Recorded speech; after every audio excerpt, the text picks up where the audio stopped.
नमस्कार, आप देख रहे हैं news in India. News in India में आपका स्वागत है। मैं हूं आपके साथ सरफरोज। आइए नजर डालते हैं आज की कुछ खास खबरों पर। प्रधानमंत्री नरेंद्र मोदी राज्यसभा में 4 सांसदों के विदाई भाषण के दौरान भावुक हो गए। उनकी आंखों से आंसू निकल पड़े। अपने भाषण के दौरान आंसू पोंछते हुए पीएम मोदी ने राज्यसभा में विपक्ष के नेता गुलाम नबी आज़ाद का कार्यकाल खत्म होने पर उनसे जुड़ा एक पुराना वाकया सुनाया। राज्यसभा में सेवानिवृत्त सदस्यों को विदाई के दौरान पीएम मोदी ने गुलाम नबी आज़ाद से जुड़ी यादों को याद कर कहा कि जो भी व्यक्ति गुलाम नबी जी का स्थान लेगा उसे अपना काम पूरा करने में कठिनाई होगी, क्योंकि वह न केवल अपनी पार्टी के बारे में बल्कि देश और सदन के बारे में चिंतित थे। प्रधानमंत्री नरेंद्र मोदी ने उस वाक्य को याद किया जब एक बार गुजरात के यात्रियों पर जम्मू कश्मीर में आतंकवादियों ने हमला कर दिया था और करीब इसमें 8 लोग मारे गए थे। पीएम ने कहा कि उस दौरान सबसे पहले गुलाम नबी आज़ाद जी का मुझे फ़ोन आया। वो फ़ोन सिर्फ सूचना देने का नहीं था बल्कि उनके आंसू रुक नहीं रहे थे। पीएम ने कहा कि गुलाम नबी आज़ाद ने मुझे फ़ोन किया और अपने परिवार के सदस्य की तरह चिंता की। मेरे लिए वो बड़ा भावुक पल था। एक मित्र के रूप में गुलाम नबी आज़ाद का मैं घटनाओं और अनुभव के आधार पर आदर करता हूँ। एक बार गुजरात के यात्री, क्योंकि जम्मू कश्मीर में जाने वाले टूरिस्ट में गुजरात बहुत बड़ा नंबर रहता है, और टेररिस्टों ने पर हमला कर दिया। करीब 8 लोग शायद मारे गए। सबसे पहले गुलाम नबी जी का मुझे फ़ोन आया।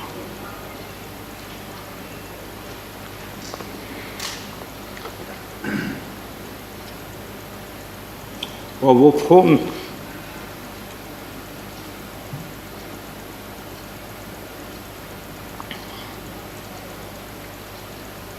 सिर्फ सूचना देने का नहीं था,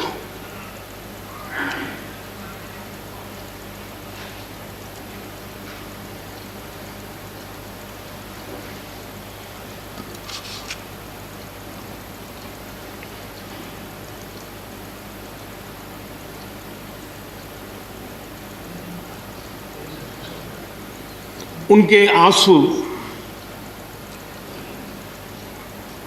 रुक नहीं रहे थे। फोन पे उस समय प्रणब मुखर्जी साहब डिफेंस मिनिस्टर थे। मैंने उनको फ़ोन किया। मैंने कहा साहब अगर फोर्स का हवाई जहाज़ मिल जाए डेड बॉडी को लाने के लिए। रात देर हो गई थी। प्रणब मुखर्जी साहब ने कहा आप चिंता मत कीजिए, मैं करता हूँ व्यवस्था। लेकिन रात में फिर गुलाम नबी जी का फ़ोन आया। वे एयरपोर्ट थे।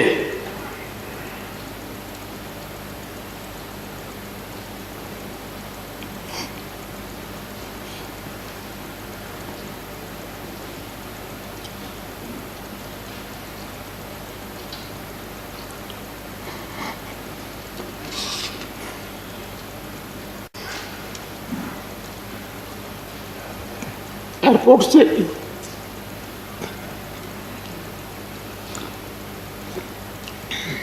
उन्होंने मुझे फ़ोन किया और जैसे अपने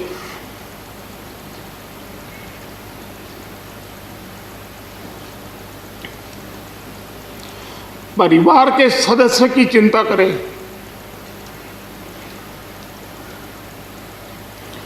वैसी चिंता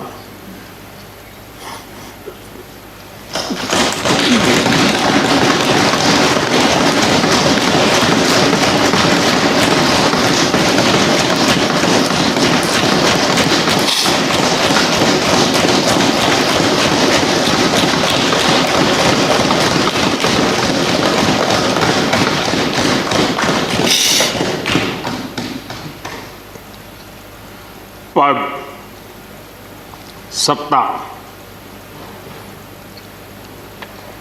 जीवन में आती रहती है, लेकिन उसे कैसे पचाना,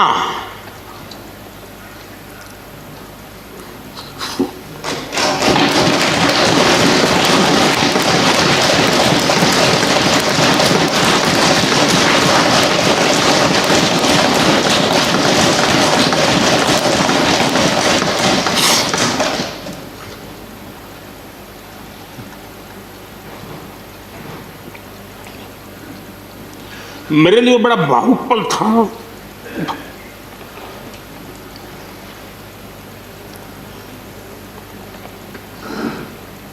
दूसरे दिन सुबह फोन आया कि मोदी जी सब लोग पहुंच गए।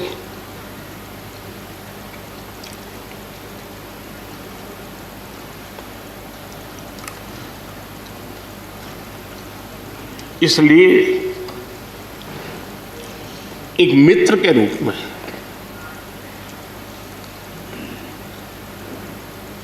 गुलाम नबी जी को घटना और अनुभव के आधार पर मैं आदर करता हूं।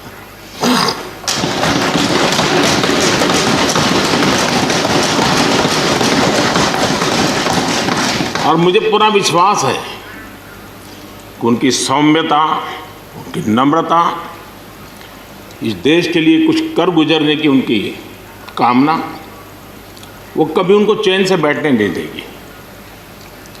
और मुझे विश्वास है कि जो भी दायित्व जहाँ भी वो संभालेंगे, वे जरूर वैल्यू एडिशन करेंगे, कंट्रीब्यूशन करेंगे और देश उनसे लाभान्वित होगा। ये सब मेरा पक्का विश्वास है। मैं फिर एक बार उनकी सेवाओं के लिए आदरपूर्वक धन्यवाद करता हूँ और व्यक्तिगत रूप से भी मेरा उनसे आग्रह रहेगा कि मन से मत मानो कि अब आप इस सदन में नहीं हो। आप के लिए मेरे द्वार हमेशा खुले, इन चारों माननीय सदस्यों के लिए खुले हैं। आपके विचार, आपके सुझाव, क्योंकि देश में सब बहुत ज़रूरी होता है। ये अनुभव बहुत काम आता है, मुझे मिलता रहेगा, ये अपेक्षा मैं रखता ही रहूँगा। आपको मैं निवृत्त होने नहीं दूंगा। फिर एक बार बहुत शुभकामनाएं, धन्यवाद। अलीगढ़ में एक दुधमुहे बच्चे को माँ बाप के अपराध की सजा भुगतनी पड़ेगी। माँ बाप के साथ 1 साल के मासूम को भी अब जेल की 4 दीवारी में रहना होगा। दरअसल मामला अलीगढ़ के थाना क्वारसी इलाके के नगला मल्ला का है, जहां कुछ दिनों पहले हुई चोरी की घटना का पुलिस ने खुलासा किया है। पुलिस ने घर में चोरी करने वाले दंपत्ति को 2.5 लाख रुपए की कीमत के सामान के साथ गिरफ्तार कर लिया। आरोपी दंपत्ति के पास 1 साल का मासूम भी है। मासूम के पास माँ बाप के अलावा और कोई नहीं है जो उसका लालन पालन कर सके, जिसकी वजह से माँ बाप के साथ बेकसूर मासूम को भी जेल जाना पड़ेगा। हालांकि पुलिस का कहना है कि बच्चे की देखरेख के संबंध में दंपत्ति पर फैसला अभी सेफ है। 6 तारीख को थाना क्वारसी में नगना मल्ला में एक मकान में रात को चोरी हुई थी, जिस समय पर मकान मालिक जो है अपनी मां का इलाज कराने के लिए अस्पताल में गए हुए थे। घर पे ताला लगा हुआ था तथा घर पे उनके जो नौकर हैं वही उपस्थित थे। तो वादी की तहरीर पर मुकदमा लिखा गया और थाना क्वारसी पुलिस ने तुरंत कार्रवाई करते हुए 2 लोगों को गिरफ्तार किया तथा जो चोरी के ज्वेलरी है उसकी 100% रिकवरी की। इसमें जो गिरफ्तार हुए हैं समीर उर्फ शरीफ पुत्र हाफिज़ निवासी बेगूसराय बिहार तथा उसकी पत्नी सोनिया पत्नी समीर, ये दोनों के दोनों वहाँ पे घर का काम करते थे और नौकर थे। और इनके द्वारा जो ज्वेलरी चोरी की गई थी वो रिकवरी की गई है। इसके अतिरिक्त स्वेटर, सूट, शर्ट और अन्य सामान जो उन्होंने चोरी किया है वो रिकवर किया गया है। तो पुलिस ने 2 दिन के अंदर कार्रवाई करते हुए अभियुक्तों की गिरफ्तारी की और 100% रिकवरी की, जो कि अत्यंत सराहनीय कार्य रहा। इसमें 2 लोगों की गिरफ्तारी हुई है जो पति पत्नी जो नौकर थे। केंद्र सरकार के नए कृषि कानूनों के खिलाफ दिल्ली में किसानों के आंदोलन का आज 76वां दिन है। इस बीच दिल्ली पुलिस ने 26 जनवरी पर हुई दिल्ली हिंसा के मास्टरमाइंड दीप सिंह को गिरफ्तार कर लिया। 3 फरवरी को दिल्ली पुलिस ने दीप सिद्धू, जुगराज सिंह समेत 4 लोगों पर 1-1 लाख रुपए का इनाम घोषित किया था। ये लोग लाल किले पर धार्मिक झंडा फहराने और लोगों को हिंसा के लिए उकसाने में शामिल थे। आपको बता दें कि दीप सिद्धू को दिल्ली पुलिस की स्पेशल सेल ने गिरफ्तार किया है। 26 जनवरी के बाद से मुख्य आरोपी दीप सिद्धू फरार था। हालांकि दीप के अलावा पूर्व गैंगस्टर लखा सिधाना और लाल किले पर झंडा फहराने वाला जुगराज अभी लापता है। दिल्ली पुलिस ने हिंसा फैलाने वाले करीब 50 लोगों की तस्वीरें भी जारी की हैं। लाल किले पर धार्मिक झंडा फहराने और दंगा करने के आरोप में दिल्ली पुलिस ने देशद्रोह और यूएपीए के तहत मामला दर्ज किया था। मामले की जांच दिल्ली पुलिस की स्पेशल सेल कर रही है। तो इन सब की वायलेशंस के पीछे जिन मेन लीडर्स का भी जो हाथ है, उनके भी बारे में क्राइम ब्रांच जानकारी हासिल कर रही है और इन्वेस्टिगेशन कर रही है। हम काफ़ी हम इस मामले में बहुत ही हम लोगों ने बहुत साइंटिफिक तरीके से सारा इन्वेस्टिगेशन को आगे बढ़ाया है। सबसे पहले जैसा मैंने आपको बताया कि इसमें हम लोगों की सबसे पहले कोशिश ये है कि हम लोग जितना ज़्यादा से ज़्यादा साक्ष्य इसमें जुटा पाएँ इन्वेस्टिगेशन में। इसके लिए हम लोगों ने फोरेंसिक टीम्स की मदद ली है। हमारे पास हम लोगों ने लोगों से अपील जब की थी तो उस टाइम पे हम लोगों ने कई सारे लोगों से वीडियोस, फुटेजेस और साथ में उनके पास अगर कोई और एविडेंस अवेलेबल है उसकी हम लोगों ने उसके बारे में अपील की थी लोगों से। उसका बहुत अच्छा रिस्पांस आया। लोगों ने हमको बहुत सारी 1000 से ज़्यादा हमको वीडियो फुटेजेस और फोटोग्राफ्स भेजे। अब उन सब को हम एनालाइज कर रहे हैं। उनमें से जो भी व्यक्ति उस दिन वायलेंस में शामिल रहा है उनको आइडेंटिफाई करके उनके खिलाफ क्राइम ब्रांच कार्रवाई करेगी। उत्तर प्रदेश की राजधानी लखनऊ में खालिस्तान से जुड़े 2 आतंकियों को पकड़ा गया है, जबकि दूसरे को एक दिन पहले ही गिरफ्तार कर लिया गया था। लखनऊ पुलिस ने इसे विकास नगर इलाके से गिरफ्तार किया है। पकड़े गए संदिग्ध एक खालिस्तानी आतंकी को पंजाब पुलिस की टीम ने लखनऊ पहुंचकर लखनऊ पुलिस के सहयोग से हिरासत में ले लिया। आपको बता दें कि आरोपी पहले से वांटेड था। जानकारी के मुताबिक आरोपी का संबंध खालिस्तान समर्थक आतंकी परमजीत सिंह पम्मा और मुल्तानी सिंह और अन्य देश विरोधी तत्वों से है। हालांकि परमजीत सिंह पम्मा इस समय इंग्लैंड में और मुल्तानी सिंह जर्मनी में रहकर देश विरोधी गतियों में लिप्त हैं। हालांकि परमजीत सिंह पम्मा इस समय इंग्लैंड में और मुल्तानी सिंह जर्मनी में रहकर देश विरोधी गतिविधियों में लिप्त हैं। ये लोग पंजाब में राष्ट्र विरोधी गतिविधियों, आतंक को बढ़ावा देने के प्रयास में रहते हैं। आरोप है कि जगदीश सिंह उर्फ जग्गा और जगरूप सिंह को किसी बड़ी राष्ट्र विरोधी गतिविधि के लिए तैयार किया गया था। उनके माध्यम से कारतूस खरीदने की भी योजना थी। कारतूस खरीदने के लिए इनको रुपए भी उपलब्ध कराए गए थे। इन रुपयों से जगदीश सिंह और जगरूप सिंह की ओर से मध्य प्रदेश से असले और कारतूस खरीदे भी गए थे। हालांकि पंजाब पुलिस ने जगरूप सिंह को एक दिन पहले ही असला और कारतूस के साथ गिरफ्तार कर लिया था। दूसरे अभियुक्त जग्गा को 8 फरवरी के दिन पंजाब और लखनऊ पुलिस ने जॉइंट ऑपरेशन चलाकर गिरफ्तार कर लिया। अभियुक्त की गिरफ्तारी विकास नगर के सेक्टर 3 के सचिवालय चौराहे से हुई है। ये हथियार की खरीद फरोख्त मध्य प्रदेश एवं अन्य अलग अलग जगह से करते थे, जिसका खुलासा हुआ है और आगे जो भी जानकारी आएगी उसके अनुसार हम लोग कहाँ रह रहा था, अगर किराए पर रह रहा था तो जो मकान मालिक था उसने सत्यापन कराया नहीं कराया तो उसके नहीं, ये अभी जो ना अभी प्रारंभिक पूछताछ से पता चला हाल ही में पंजाब से यहाँ आया था, क्योंकि जब इसके साथी गिरफ्तार के ठिकानों के बारे में बहुत ज्यादा पुष्ट सूचनाएं नहीं प्राप्त है और मैंने जैसे कहा कि अभी विस्तार से पूछताछ इनसे स्पेशल ऑपरेशन सेल पंजाब द्वारा किया जाएगा और तदनुसार अग्रिम कार्रवाई की जाएगी। यूपी के हापुड़ जिले में कोतवाली इलाके के मोहल्ला आर्यनगर में घरेलू विवाद के चलते साले ने जीजा की नुकीले सरिये से हमला करके हत्या कर दी। सूचना मिलते ही पुलिस अधिकारी घटनास्थल पर पहुंचे और सबको पोस्टमार्टम के लिए भिजवाया। हालांकि आरोपी को पुलिस ने गिरफ्तार कर लिया है। आपको बता दें कि पत्नी ने अपने भाई रमन को विवाद की जानकारी दी थी। इसी दौरान रमन गुस्से में अपनी बहन के यहाँ ससुराल पहुंचा। रमन ने अपने जीजा हरीश उर्फ टोनी को नुकीले सरिये से गोद कर गंभीर रूप से घायल कर दिया। हरीश को तत्काल घायलावस्था में नजदीक के एक प्राइवेट अस्पताल ले जाया गया, जहां चिकित्सकों ने उसे मृत घोषित कर दिया। एएसपी सर्वेश मिश्रा ने बताया कि शिकायत के आधार पर हत्या का मामला दर्ज करके आरोपी को हिरासत में ले लिया है। बताया कि आरोपी ने पूछताछ में बताया कि उसकी बहन का जीजा के साथ किसी बात को लेकर विवाद हुआ था, जिसके चलते उसने ये हत्या की है।